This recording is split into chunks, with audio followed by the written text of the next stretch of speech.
พี่น้องวัวดอนล่มร้ายพี่น้องเลยนี่ปิ่งปลาสดๆตีได้เมื่อกี้นี่เนาะ2 ตัวสูตรใส่เก่ากำเซฟมาแต่ละย่องคนจัดการให้ปิ่งปลาสดๆพันตุงหยิ่มเป้ยพันตุงปุ้งเขาเหล่าขาวเรียนหนึ่งผู้ดีงาม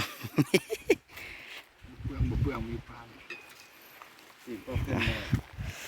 หย่อเลยบรรยากาศมีตั้งนั่งอยู่ข้างในมันสุดนี่ มีผักแกมผักกับผักเก็บกับนี่ดูเนาะผักอย่างก็ผักสเม็กใบบักเดืออีกปิ่งปลาขักเลยเอาโอ้ฟังมันดีดเนาะกินข้าวพี่น้องกินข้าวเด้อสุดยอดกับบรรยากาศแคมป์น้ำเนาะ